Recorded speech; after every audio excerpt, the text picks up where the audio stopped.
Kinben Book 6, Chapter 85. Mula nga sa bench ng Kalapan ay makikita rin si Ricky na napaseryoso sa mga ginawa ni Parkon. Katabi nga niya sina Larry at Baron ng mga sandaling iyon.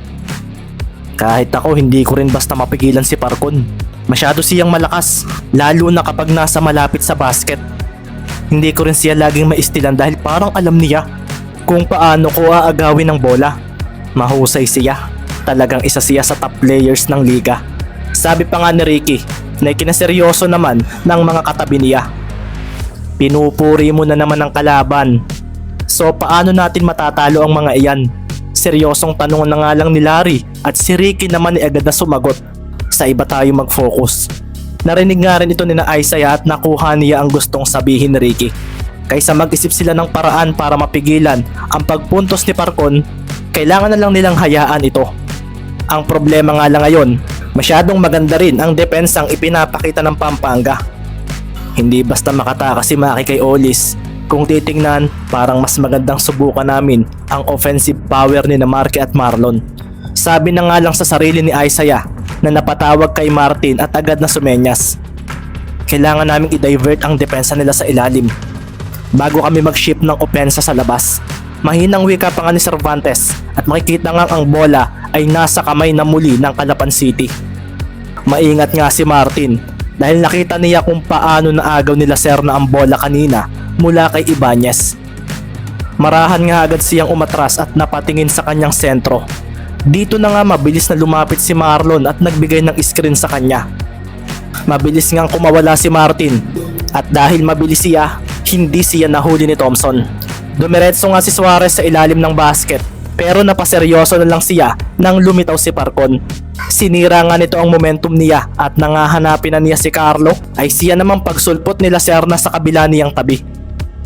Magaling ding defender si Parkon kaya kapag na-intimidate kayo, talo na kagad kayo. Sambit pa nga ni Ricky at iyon nga ang nangyari kay Martin. Napatayo tuloy si Baron at sumigaw kay Suarez kaso huli na ito dahil ang bola ay nakuha na nila Serna. Sina Carlo at Maki naman ay kumaripas agad ang takbo. At dito na nga makikita sila Serna na kalmadong kalmado dahil nasa magkabila niyang tabi sina Olis at Parkon. Huminto nga sila Serna at dito naman biglang lumitaw si Suarez na balak bumawi. Pero hindi ito nagtagumpay dahil isang pasa kaagad ang kanyang ginawa papunta kay Parkon na agad na pinostehan si Ibanez at inatrasan.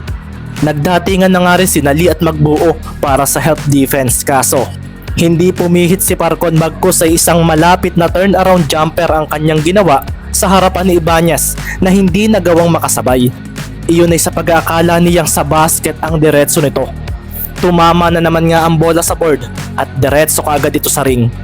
Tila nga isa na naman itong laser na Parkon show na unti-unti nang napapansin ng mga manonood.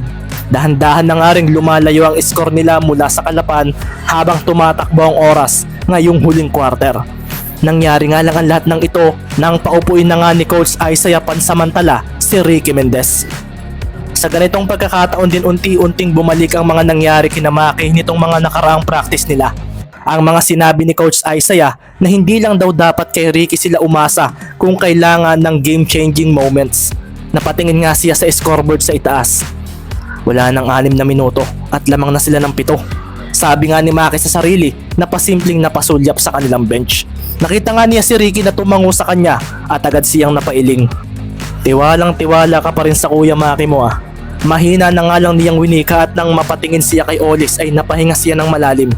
Mas magaling na defender daw ito sa lahat ng mga bumantay sa kanya sa mga nakalipas nilang game dito sa Bulacan. Akala ko ayos na pero parang dati pa rin ang galawan ko ah. Nasabi pa nga ni Maki sa sarili at napatakbo na lang siya nang si Martin ay dala na ang bola. Kasabay nga nito si Carlo na binabantayan si Martin mula sa possible steal nila Serna. Napakuyom na nga lang si Romero at pasimpleng tinuktukan ng sarili. Huminga nga siya ng malalim at agad na hiningi ang bola mula kay Martin.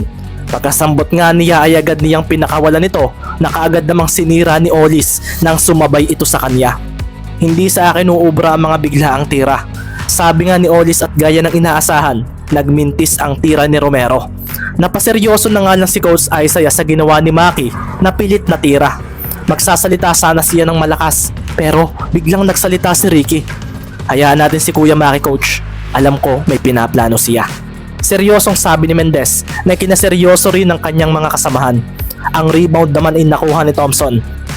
Ay agad niyang ibinato ang bola kay Lacerna. Parang ganitong senaryo na naman nga ang nangyari kanina. Heto na naman nga si Parcon na sinandalan si Ibanez sa may basket. Napahanda na nga kaagad si Carlo at dito na nga siya pinuwersang paatrasin ni Parcon na bumigla ng talon paharap. Dito na nga niya pinakawala ng isang one-handed shot at isa na naman itong bank shot na hindi na naman napigilan ni Carlo Ibanez. Kainis. Sabi na nga lang ni Carlo na pasimple pang sinanggi ni Parcon. Sina Baron at Larry nga ay napakuyom na lang sa nangyari. Napatayo bigla sila at napasigaw kay Carlo. Ano ba ang ginagawa mo, Carlo? Ayusin mo. Kung hindi ay lumabas ka na at kami na ang lalaro. Sabay na sabi ng dalawa at marahang napakibit balikat naman si Parcon nang marinig iyon. Wala na rin kayong magagawa kahit pasino sa inyo ang pumasok para depensahan ako. Sabi na nga lang ni Parcon sa sarili na napatingin sa bench nila. Masaya ka na naman siguro. Iyan nga ang gusto kong mangyari. Nasabi na nga lang din niya sa isip habang pinagmamasdan ng kanyang ina na ang taas na naman ang tingin sa kanya. 98-89 na nga ang score at isang score na lang at balik na naman nga sa double digits ang lamang ng Pampanga. Maghanda ka, Ricky.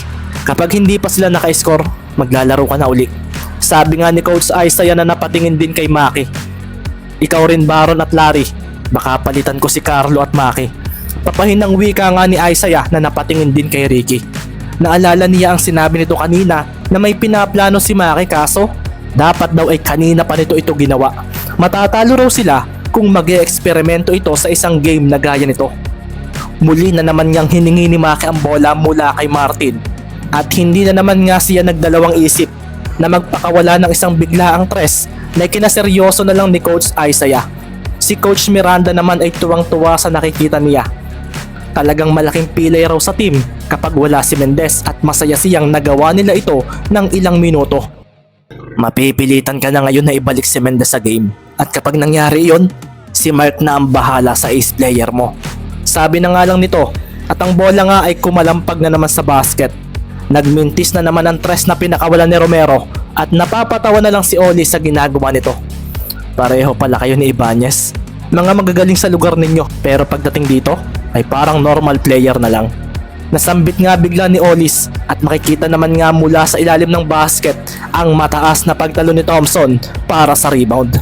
Si Maki naman ay napakuyom na lang at napatingin kay Magbuo. Naalala kasi niya ang sinabi nito noong unang game nila at tila raw sa laro nilang ito ay parang wala ito.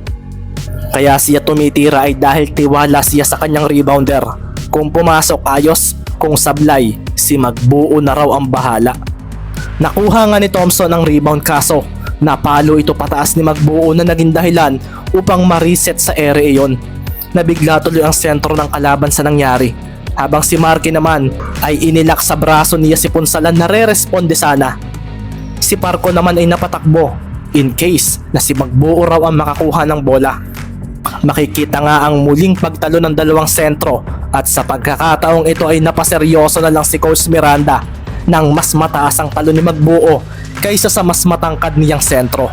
Nakuha na nga ni Marlon ang rebound at bago nga siya bumagsak ay idinakdak pa niya ito sa basket na kinaseryoso ng mga manonood dahil lumitaw sa harapan niya si Mark Parcon na tila isang nakakatakot na defender.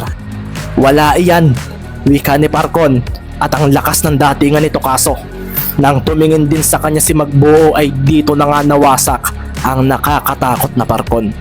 Dito na nga rin dinakdakan ni Magbuo ito. At kasunod ito ay ang pagbagsak ni Parcon sa sahig ng court dahil hindi niya kinaya ang lakas na mayroon ang player na sinubukan niyang ilang paso gamit ang kanyang depensa. Si Marlon Magbuo nga sa kanyang paglapag ay agad na pinagmasdan si Parcon na nakaupo sa sahig sa tapat niya at kasalukuyang dumurugo ang kaliwang bahagi ng noo dahil sa nangyari rito. Kumabog naman ang dibdib ni Parcon dahil habang pinagmamasdan niya si Magbuo, pakiramdam niya ay dinidiin siya nito palubog sa kanyang kinauupuan. Kailan pa nagkaroon ng halimaw sa ilalim ng basket ang Kalapan? Wala naman ito kanina. Sambit na nga lang ni Mark Parcon sa sarili na sinundan ng pagtawag ng mga referee ng timeout. dahil patuloy ang pag-agos ng dugo mula sa kaliwang mata niya ng mga sandaling iyon.